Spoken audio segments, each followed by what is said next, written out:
Alright y'all, so we're back in the F-150 FlagShip. So as you see again, the part is out. I gotta put it back in, so I did get a new one from Parts. This thing was expensive. Took basically all my money, low-key. But there's a new alternator. Got it. And then I also, of course, had to get a new battery because, as I said before, when it comes to like alternator and stuff going bad, like your electrical system, that stuff drains your battery, and then your battery won't be able to hold another charge most of the time. I know that happened to, that's what happened like before I changed the alternator in the truck. That's what happens. Your battery drains and then it gets damaged, and then you gotta replace the battery too. So got the alternator. Honestly, this is gonna be a tough job because I've already changed the alternator. Like I said, I already changed the alternator and the OBS, and that was hard, and it was in a better position. Like it was in a, like I had way more space to work with putting that one in opposed to this, because like it's like all the way down there. There's hoses and stuff in front of it. You gotta have the right connection. You gotta put have to make sure these, like this part right here, these part, you gotta make sure it's lined up perfectly, or the screw won't go through to hold it in. And that was the issue I had with the OBS. And then having it right here where it's like in that position where it's gonna be hard to even get it in. It's just gonna be a lot harder. And then that's a design thing. Like the engineers, I feel like a lot of times when engineers make decisions on how they design their vehicles, they do a lot of things where you have to basically take, they put the car in a position, like the parts in a position where you kind of have to take the car to the dealership to get it fixed. So I feel like that's a lot of the times what they be doing when they be planning like engineering and stuff, so they can make more money off you. But they ain't making no money off me. I'm learning how to do as much of this car stuff by myself, so I won't have to worry about taking nothing to nobody. So yeah, I'm gonna put y'all on a tripod. Y'all might not even see much of me putting the thing in there because I can't really get a good position. This truck is tall. I can't really get a good position with the tripod. And then I know I'm gonna get frustrated, so y'all not gonna hear me. But I'll do what I can. I'll let y'all see how it goes.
Alright y'all, so I was able to manage to get everything like locked up. So the harness is connected right there, as you can see, and then I also have the hot wire connection on it too.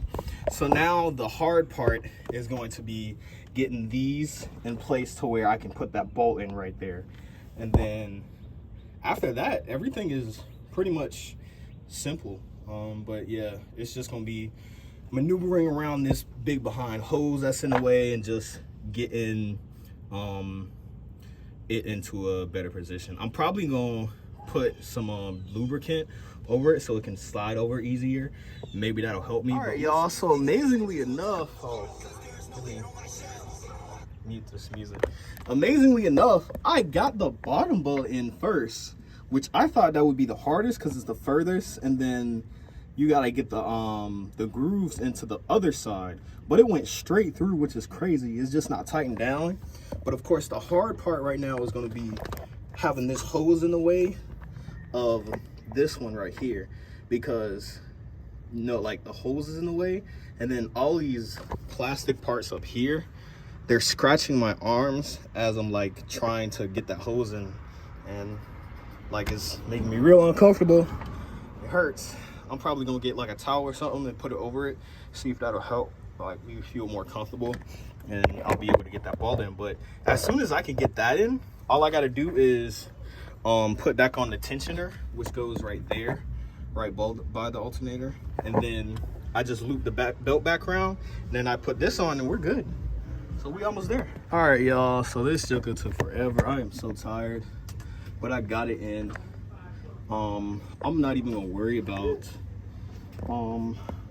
torquing these bolts because, bro, I'm too tired. So I'm gonna put the tensioner in, and then I'm gonna put the belt back on. I'll put everything back on. We should be good. All right, guys, so I know I said I'm not gonna torque the bolts, but I am gonna torque the drive belt tensioner though, because that's kind of important with the having the belt on. You don't want to have the belt slip off like or anything when you're driving. So remember, guys, I found the torque wrench that my granddad had. So it has to be torqued down to 35 foot-pounds. So you tighten this little knob right here, and then you use this to find the correct foot-pounds. So 35 is up there. So that would be 30 right there. And then this is 35. Yeah, this is 35. So yeah, and then I'm gonna tighten it so it doesn't move. And then you know it's torqued when you hear a little click. So I'm gonna go ahead and torque it now. I don't know if y'all can see. If not, I'm sorry. But the tensioner is right here. I already got it in position. So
but it's a little bit loose. And like, that thing is not, it's just not as tight as it should be. It's not tight. So I'm worried that it's gonna slip or something.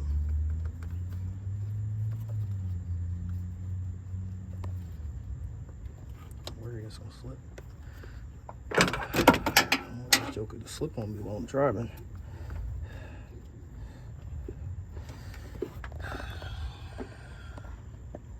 Yeah, I'm gonna try it out, but yeah, look at it. You can see it's not. I mean, it's turning the thing, but it just feels too loose. It should be like, I think I might have to take the tensioner out again and then reposition it. That's what I'm trying to do. All right, y'all, everything is buttoned up, batteries in, intake's back in. I think I got the belt good, so let's see if he starts.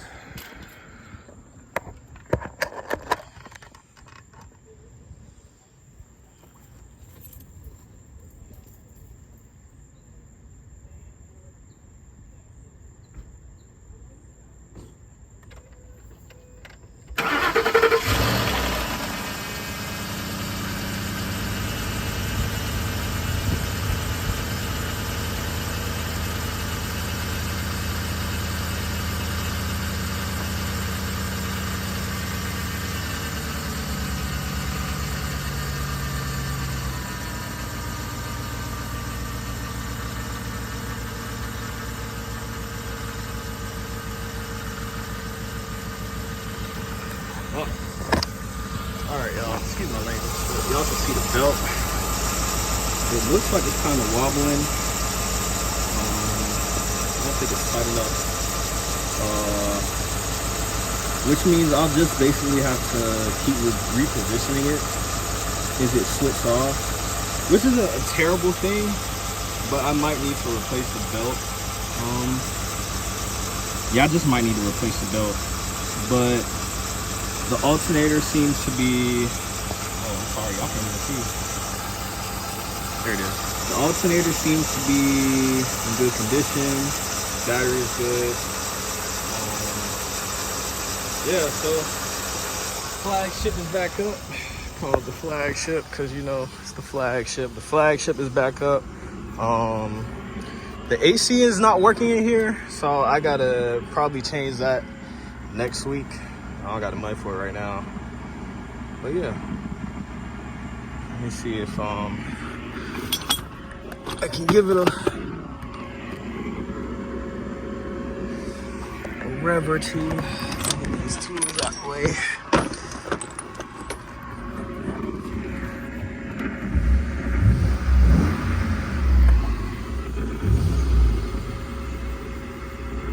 Yeah, the belt's squeaking.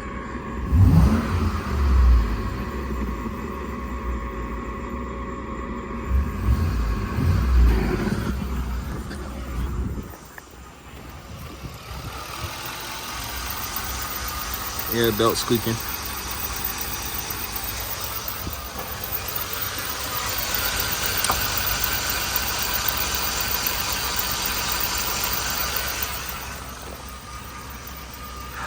Y'all, so I'm back real quick. So there is a little bit of an issue. So I just came back from the store. I took the truck to the store to just to drive it, see if it was straight.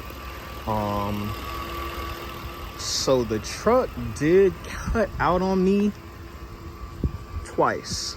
So it cut out on me when I was parking at Food Lion, and I backed up, and it cut out. And I thought it was tripping, but I turned it back on and it was straight. And then I got home back in here. You can see the tracks. My neighbor's probably gonna be pissed. Sorry neighbors, but so I backed in here and it did the same thing right here, which is why that happened. It cut out on me and I had to slam on the brakes for it to stop from rolling back into the street. And then I cut it back on, I parked it, and it was straight. But I'm gonna leave it running for about 30 minutes to see if it just cuts out again. but I think I don't know why, because it just happened. It happened both times when I was reversing. So maybe something with the trans caused it to just cut out. I don't know. This truck has been sitting for about a month. So who knows really. I'm gonna see. I'm trying to take it to Orangeburg because I'm going to Orangeburg tomorrow. I'm kind of worried about that though, because this joker just cut out on me. And I ain't gonna have the money to get this towed to Orangeburg. So who knows, man? We will see. Again, the alternator is working fine. I am gonna have to change the timing belt and the serpentine belt. I'm just changing both because might as well. I'm changing one.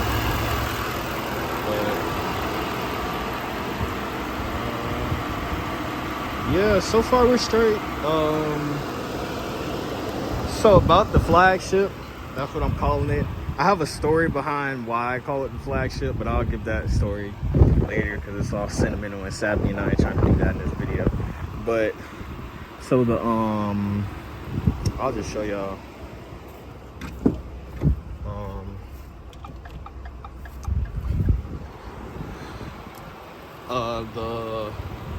I think it's the modulator that does it or something. It's something in the headlight, but when that happens, it means your bulb needs to be changed. The resistor, that's what it is.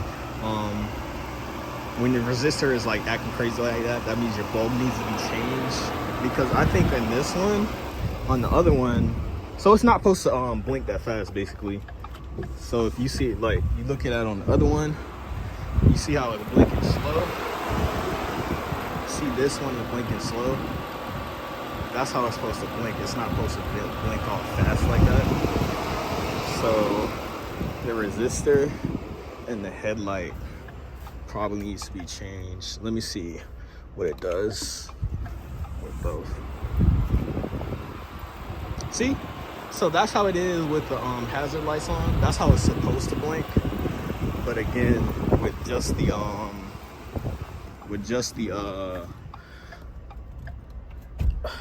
blinker, is going crazy. And that's been like that for a little bit too.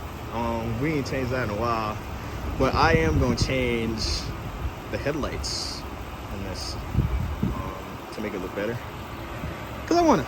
So I'm gonna change the headlights anyway. So it'll probably come with new bulbs. Actually, no, they don't come with new bulbs, so I'll just have to keep that. But also, somebody hit the car back here, and somebody hit it right there, and they ran away. So we're gonna have to get this addressed. So yeah, that's what we're doing for the FlagShip right now.